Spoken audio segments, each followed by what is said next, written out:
ये मैथ की test series number 2 है, टेस्ट नंबर 2, ठीक है। इस मैथ को टेस्ट एक टेस्ट पहले अपलोड किया जा चुका है, अब ये दूसरा है। तो अब इन क्वेश्चन को करेंगे।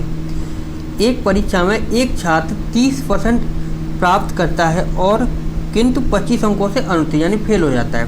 वही व्यक्ति जो है 40 अंक प्राप्त करने वाला छात्र को उत्तीर्ण से 10 अधिक मिलते हैं। यानी कि अगर वो 30% प्राप्त करता है तो 25 से फेल हो जाता है, 40% प्राप्त करता है तो उससे जो पास होना था उससे 10 अंक अधिक मिलते हैं। तो इसमें क्या करते हैं हम, दोनों परसेंटेज है ना उनका करेंगे अंतर।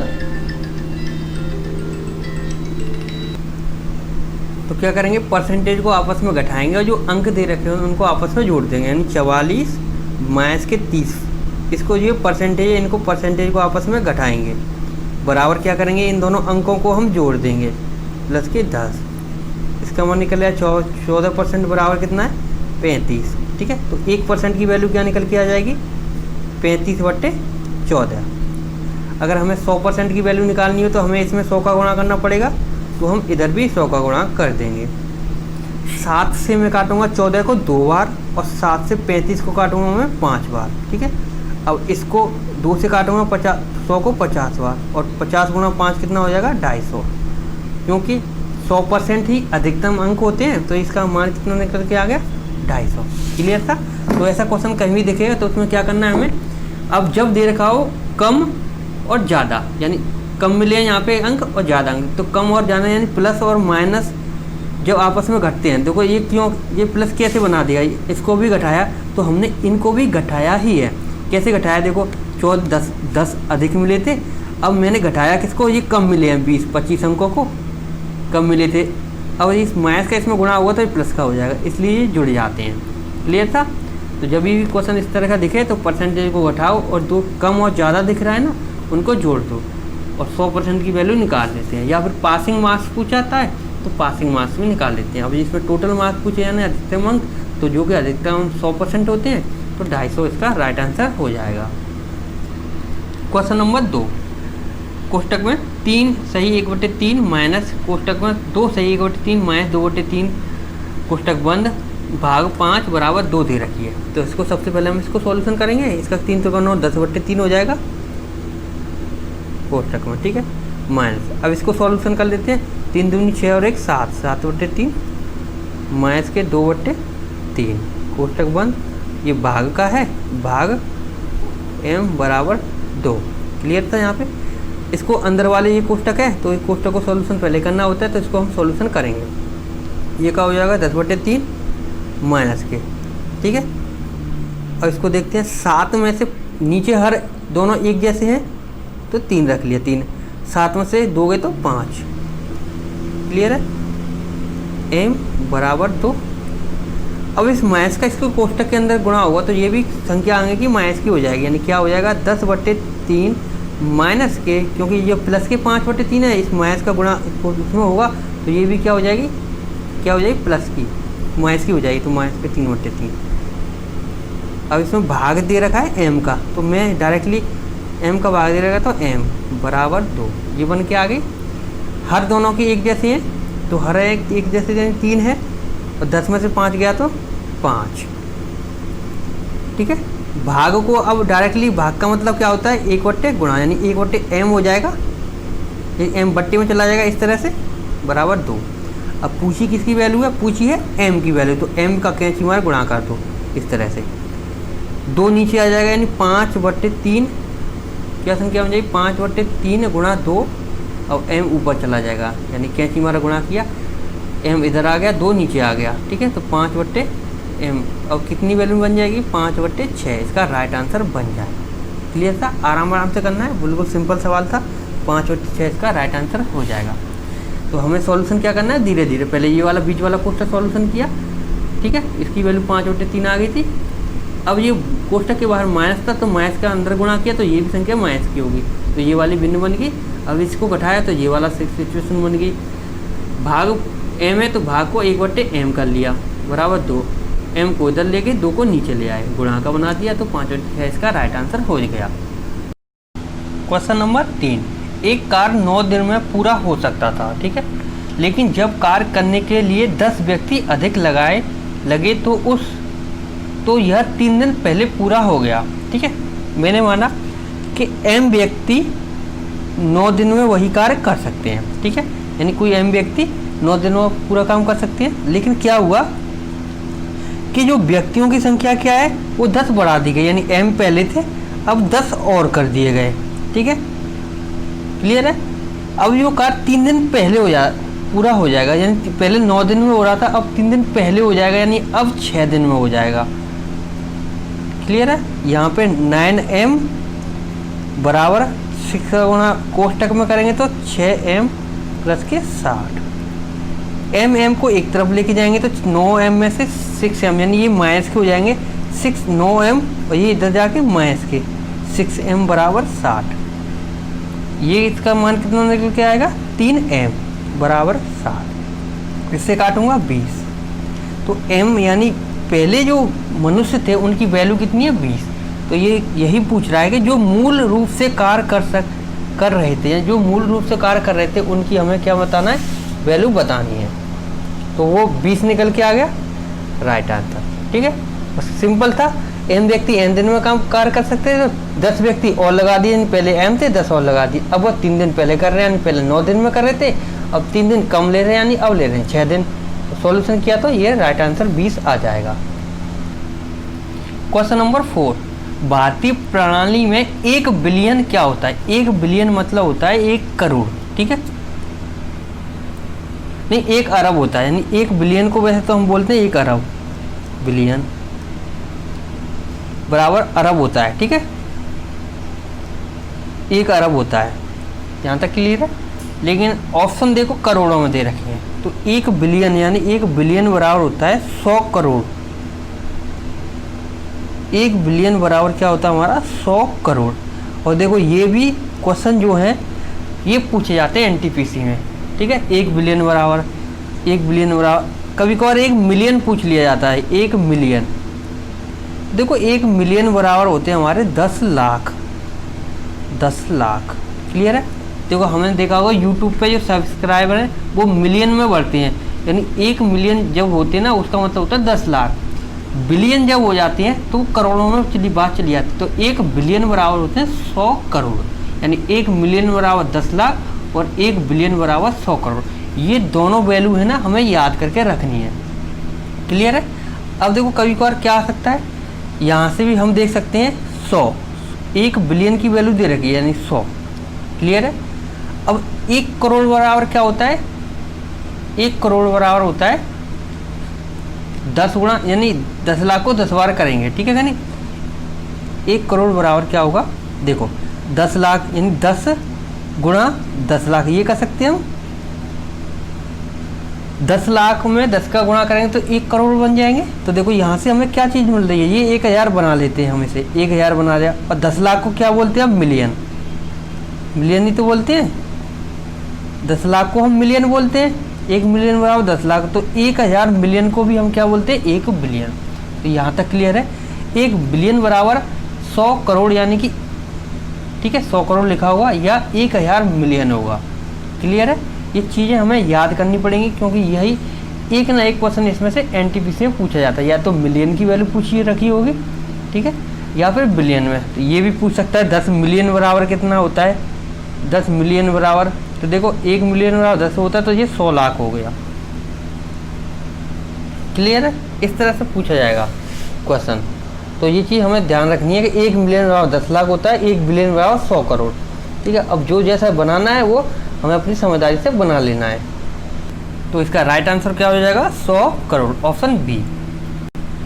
क्वेश्चन नंबर 5, यदि a plus B plus C बराबर 6 हो और A B plus B C plus C A बराबर 11 हो तो a का क्यूब प्लस b का क्यूब प्लस c का क्यूब माइनस के 3abc का मान बताइए। क्लियर है यहाँ से। अब देखो इसको कैसे करेंगे। अब हम ये सोचने लगे कि इसमें कौन सा फॉर्मूला लगेगा या क्या लगेगा, कैसे होगा, तो ये हमें टफ लगने लगेगा क्वेश्चन। लेकिन हमें देखो 2 सिचुएशन दे रखी है, यानी a plus B plus C बराबर ये और ये वाली सिचुएशन 11 बना रही है। तो क्या करें हम, अगर 1 की वैल्यू a मान लें, मान लो 2 की वैल्यू 2 और 3, क्योंकि हमें इन तीनों का योग 6 करना है। कर लिया हमने 6, ठीक है, यानी हमने a plus B plus C बराबर क्या बनाना है, 6। अगर मैंने मान लिया ए की वैल्यू 1 है, बी की वैल्यू 2 है और सी की वैल्यू 3 है, क्लियर है, 6 बन रहा है, 3 2 5 और 1 6। अब देखो A B plus B C plus के सी ए, अगर ये वाली वैल्यू इसके हिसाब से 11 बन जाती है तो हमारा आंसर आराम से निकल आएगा। ए की जगह पे 1 रखेंगे, बी की जगह पे 2 रख लिया, ठीक है। ऐसे बी की जगह पे 2 रखेंगे और सी की जगह पे 3 रख लिया। ऐसे सी की जगह पे 3 है और ए की जगह पर 1। क्या ये 11 बना रहे हैं? तो देखो ये 2 हो गया, 3 दूनी 6 हो गया, प्लस के 3 और 1 3 हो गया, 6 3 9 2 11, ये 11 बना रहे हैं। यानी कि हमारी ये चीज़ फॉलो कर रही है, यानी ए की वैल्यू इसमें 1 होगी, बी की वैल्यू 2 होगी और सी की वैल्यू 3 होगी। तो अब समीकरण को हल कर लेते हैं। ए की वैल्यू 1 है तो 1 का क्यूब, प्लस बी की वैल्यू क्या है 2 तो 2 का क्यूब, प्लस सी की वैल्यू 3 है तो 3 का क्यूब, माइनस के गुणा कर लेंगे, 3 गुणा ए की वैल्यू 1, बी की वैल्यू 2 इंटू सी की वैल्यू 3, इसका वर्ग 1 हो जाएगा, 2 का क्यूब कितना हो जाएगा 8, 3 का क्यूब कितना हो जाएगा 27, 3 3 9 27 और 3 3 9 दूनी 18, ये हो जाएगा। घटा लेंगे, ठीक है, 9 36 हो जाएगा, ठीक है, 8 और 1 9, 9 और 27 36, तो 36 में से हम 18 घटाएंगे तो 18 दूनी 36 ही होता है, यानी 18 बचेगा। तो इसका राइट आंसर कैसे निकल आएगा 18। तो अगर हम कोई फॉर्मूले को दिमाग में लेके आते तो ये क्वेश्चन आसानी से सॉल्यूशन नहीं होता। तो हमने डायरेक्टली क्या किया कि हमने कोई भी वैल्यू मान ली, ठीक है। तो ऐसे सिंपल क्वेश्चनों में हम अपने माइंड से ही वैल्यू मान के देख लेंगे, थोड़ा सा टाइम लग जाएगा और क्या है कई बार क्या एक वैल्यू गलत हो जाएगी तो हम इसको उलट देंगे, 2 वैल्यू इसको मान लिया, इसको 1 मान लिया, इस तरह से भी करके देख लेंगे, ठीक है। तो एक ना एक सिचुएशन इसमें बन जाएगी, कम से कम टाइम में ये क्वेश्चन हो जाता है इस तरह से अगर वैल्यू पुट करते हैं। तो कभी कभार तो वैल्यू एक ही बार में लग जाती हैं। क्वेश्चन नंबर 6, आकाश कोई सफ़र 10 घंटों में पूरा करता है, ठीक है। वह सफ़र का आधा हिस्सा 21 किलोमीटर की रफ्तार से और दूसरा आधा हिस्सा 24 किलोमीटर की प्रति रफ्तार से, ठीक है। यानी देखो कोई ये वैल्यू है, उसने यहाँ तक की वैल्यू यानी आधी वैल्यू है, यानी ये भी x है ये भी x, और टोटल वैल्यू कितनी यहाँ की कोई दूरी है वो 2x है, क्लियर था। यहाँ ये इसने 21 की चाल से तय की और ये 24 की चाल से, लेकिन इन्होंने जो 21 की चाल से दूरी तय की है और 24 की चाल से दूरी तय की है वो तो दूरी एक जैसी है ना, दोनों आधी है यानी आधी आधी। तो इसमें क्या औसत चाल का हम फॉर्मूला लगा सकते हैं। तो औसत चाल का कौन सा फॉर्मूला होता है 2xy बट्टे x प्लस के y। जब दूरी एक जैसी हो तो 2 गुणा 21 गुणा 24 बट्टे 21 प्लस के 24, ठीक है। हल करेंगे हम इसे, 2 गुणा 21 इंटू 24 बटे नीचे कितना हो जाएगा 25 और 20 45, ठीक है। काटेंगे, कैसे कटेगा 3 से ये काट लिया 7 बार, 3 से काटा ये 15 बार, क्लियर है। 15 3 45 7 3 21, फिर 3 से काटा ये 8 बार और ये काटा मैंने 5 बार, क्लियर है। तो ऊपर कितना बच गया हमारा, तो ऊपर हो गया हमारा 7 2 56, 56 गुणा 2 15 30, 56 गुणा 2 112 बट्टे 5। अब ये क्या निकल के आएगी हमारी 4। अब हमें कुल दूरी निकालनी है तो d बराबर क्या होता है, दूरी बराबर चाल गुणा समय, क्लियर है। यहाँ से चाल हमारी 112 बट्टे 5 जो कि किलोमीटर प्रति घंटा में दे रखी है, तो ये भी किलोमीटर प्रति घंटे में ही निकल के आई है, क्लियर है यहाँ तक।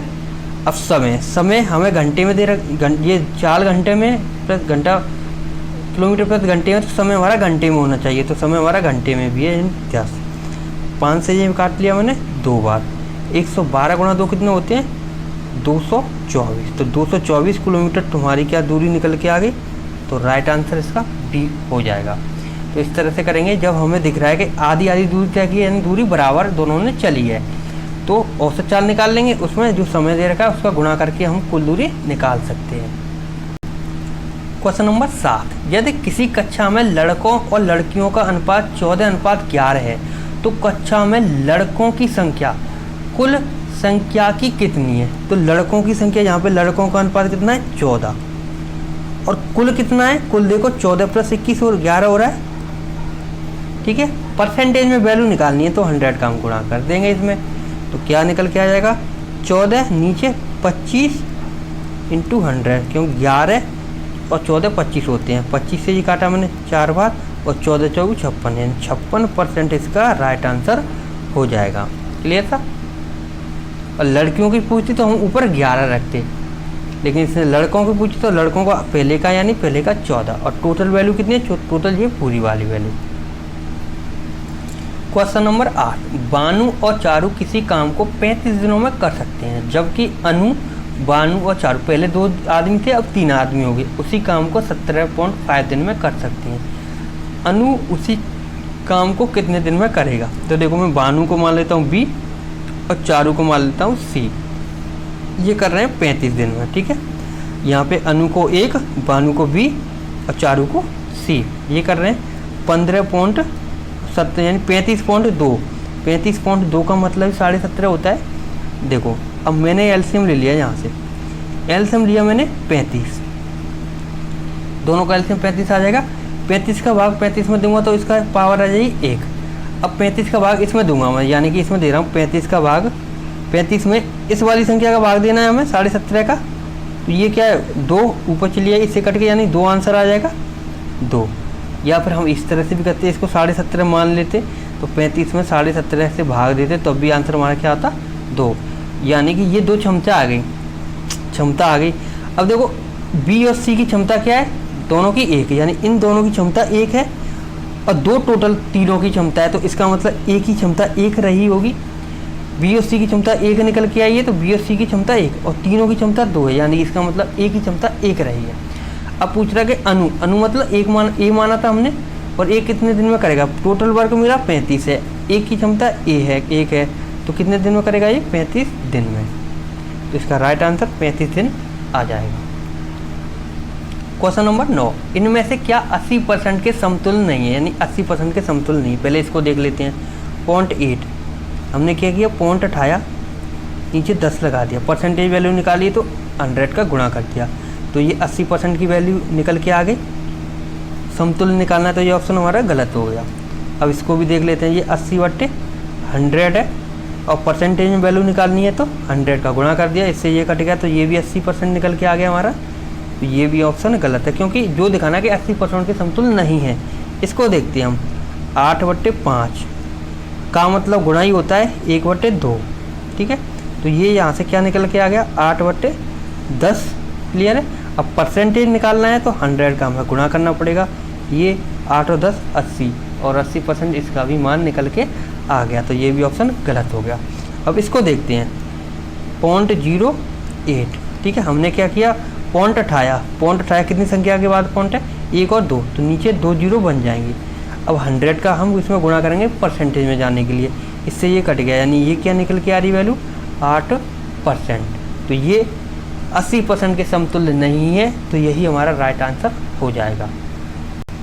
क्वेश्चन नंबर 10, यदि ए कोष्टक में a + b + c = 85 हो, बी कोष्टक में a + b + c = 96 हो, सी कोष्टक में a + b + c = 108 हो, तो ए का मान हमें ज्ञात करना है। ठीक है, यहाँ से ए का मान हमें ज्ञात करना है। तो इसको कैसे करेंगे, तो देखो सबसे पहले इस चीज़ का गुणा कर लेते हैं। ए का गुणा 1 में किया, तो यानी हम डायरेक्टली यहाँ पे लिख रहे हैं इस चीज़ को। कैसे बनाएंगे हम, क्या बनेगा, ए का गुणा पहले ए में करेंगे तो ए स्क्वायर हो जाएगा, उसके बाद ए का गुणा बी में करेंगे तो प्लस का चिन्ह है तो प्लस ए बी और प्लस के ए सी, यानी इसका मान क्या निकल के क्या दे रखा है 85। ठीक है, ऐसे ही हम इसको भी देखेंगे, बी a + b + c। पहले b का गुणा कोष्टक के अंदर a में होगा तो a भी हो जाएगा, फिर b का गुणा खुद b में होगा तो b² + bc, और इसका मान दे रखा है इसने 96।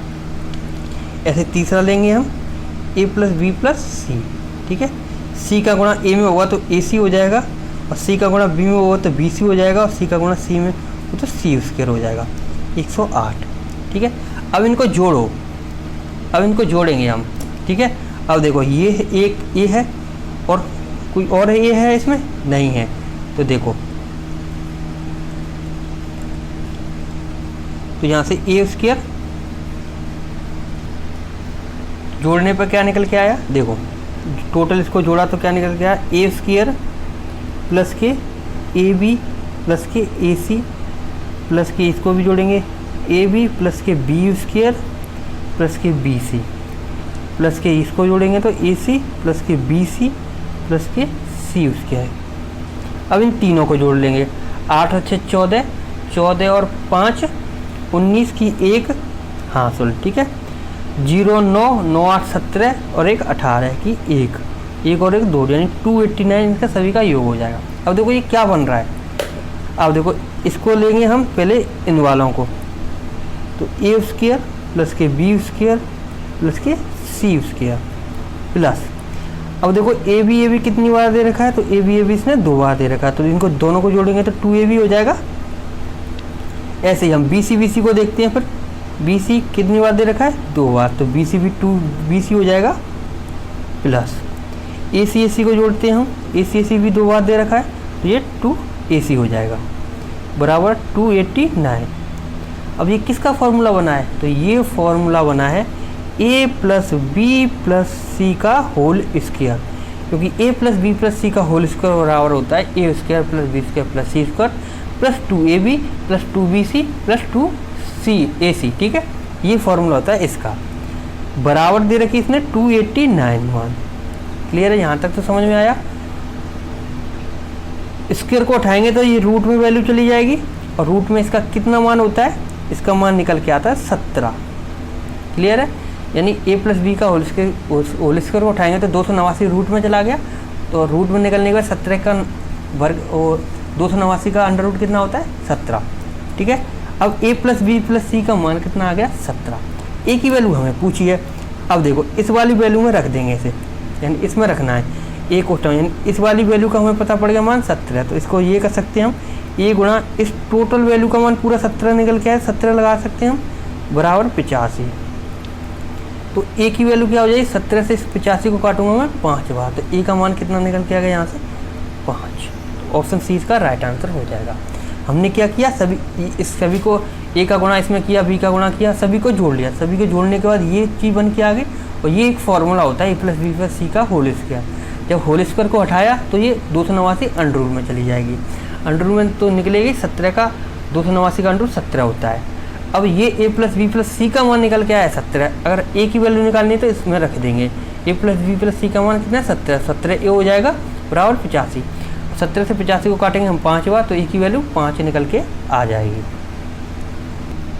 अब क्वेश्चन नंबर 11, यदि a और b दो क्रमागत पूर्णांक हैं। अब देखो क्रमागत पूर्णांक क्या होते हैं, जैसे ये देखो 1 2 3 4 5 6, ये 2 नंबर होते हैं ना जिनके बीच का अंतर 1 हो, यानी इसके बाद 1 आएगा, ये क्रमागत पूर्णांक है, या फिर ये, या फिर इसको मान लो 3 और 4, या फिर हम 4 और 5 मान सकते हैं, या 5 और 6। दोनों क्या होंगे, दोनों जो होंगे एक सम होती है एक विषम संख्या। सम और विषम संख्या एक दूसरे में भाग जाता नहीं है, ना तो 2 का 3 में जाएगा, ना 3 का 4 में, 4 को 5 में, ना 5 का 6 में, यानी इनके बीच का क्या हुआ HCF क्या निकल के आएगा 1। यानी हम इनको ले लेते हैं, तो मान लिया 2 क्रमांक संख्या 3 और 4 है, तो इसका HCF निकालेंगे हम। HCF कैसे निकालते हैं, वही भाग विधि से, 3 का 4 में दिया, एक बार 3, 1 बचा। अब इससे 1 से हम 3 में भाग देंगे तो 3 बच जाएगा, और ये वाली संख्या हमारी HCF निकल के आती है, ठीक है। तो देखो जब क्रमागत दो पूर्णांक, यानी क्रमागत यानी एक पूर्णांक ये है, उसके जस्ट एक संख्या वाला आने वाला पूर्णांक, दोनों का क्या है मासापा एक दूसरे से, कोई संख्या एक दूसरे को विभाजित नहीं करती, और जो संख्या एक दूसरे को विभाजित नहीं करती हैं उनका मासापा हमेशा क्या होता है 1 होता है। यानी 2 क्रमागत संख्याओं का मासापा हमेशा क्या होगा 1। ऑप्शन ए इसका राइट आंसर हो जाएगा। कोई भी संख्या ले लो, जैसे 18 19 ले लो, 2 क्रमागत संख्याएं, ठीक है। 18 एकन 18, 1 बचेगा, ठीक है। अब इस वाले से इसमें भाग देना है हमें, तो ये 18 बार चला जाएगा। ये वाली संख्या फिर HCF हो गई। तो हमेशा कोई भी हो, 2 लगातार संख्याओं का क्या होता है HCF 1 ही निकल के आता है। क्वेश्चन नंबर 12, यदि एक वृत्त के व्यास 2 जीवाओं को द्विभाजित करता है, यानी व्यास, अब देखो वृत्त ये है, व्यास क्या होता है, व्यास इसके बीच से जाने वाली वैल्यू। अब ये बोल रहा है कि 2 जीवाओं को द्विभाजित यानी आधा आधा बांटता है, यानी जीवा यहाँ पे रही होंगी, यानी एक जीवा ये होगी तो एक जीवा ये मान लिया, जीवा की कोई कुछ नहीं कह सकते हम, ये x लंबाई की जीवा होगी और ये y लंबाई, कुछ भी हो सकती है, इसमें कोई मतलब नहीं है। लेकिन इसने पूछा है कि तो जीवाएँ हैं, जीवाएँ क्या हैं, तो जीवाएँ एक दूसरे के समांतर हैं, यानी इस फॉर्म को हम क्या बोलते हैं, एक दूसरे के समांतर, ठीक है। लंबवत को अब देखो एक दूसरे के बराबर, तो बराबर को हम नहीं कह सकते, ठीक है। या तो ये छोटे भाग भी हो सकते, एक्स और वाई तो अलग अलग है, अलग अलग कहीं भी काट रहा हो कोई मतलब नहीं हमें, लेकिन इसको द्विभाजित कर सकता है। लंबवत को क्या बोलते हैं, जब एक जीवा इस तरह से होती और एक जीवा इस तरह से होती, तो ये कर्ण दो विभाजित नहीं करता, नहीं करता, क्यों, देखो कर्ण तो इस तरह से जा रहा है, एक जीवा इधर होती और एक जीवा इधर होती, तो कर्ण तो केवल इस जीवा को विभाजित करता है, इसको तो कर ही नहीं रहा है, तो ये ना तो बराबर है ना लंबवत है। और ऐसी फॉर्म जो आती है इस तरह की, वो होती है समांतर फॉर्म, ठीक है। और प्रतिच्छेदी रेखाएं क्या होती है, ऐसे एक जीवा ये है और एक जीवा एक दूसरे को काट रही है, जैसे ऐसे है, और बीच में ये क्या है मेरा, ये हो गया, ये पहली जीवा हो गई, ये सेकंड जीवा हो गई, और ये हो गया हमारा व्यास। तो व्यास तो इसको विभाजित कर ही नहीं रहा, ये तो अपना सीधा जा रहा है, जबकि ये जीवाएँ इसको काट रही हैं, तो ये भी गलत हो जाता है, ठीक है। तो समांतर की फॉर्म क्या होती है, इस तरह की, चाहे ये कितनी भी लंबी हो, चाहे ये भी कितनी लंबी हो, या समांतर की फॉर्म इस तरह से भी हो सकती है, समांतर की फॉर्म इस तरह से भी हो सकती है, कैसी तरह से भी हो सकती है, यानी एक छोटी और इसके थोड़ा जितना गैप यहाँ पे रहेगा वो सब जगह गैप रहेगा, ठीक है। तो ये दोनों की बीच की दूरी जो है हमेशा बराबर रहेगी, जब दोनों की बीच की दूरी हमेशा बराबर रहती है तो वो समांतर होती हैं। तो इसका राइट आंसर क्या हो जाएगा, ऑप्शन सी, समांतर।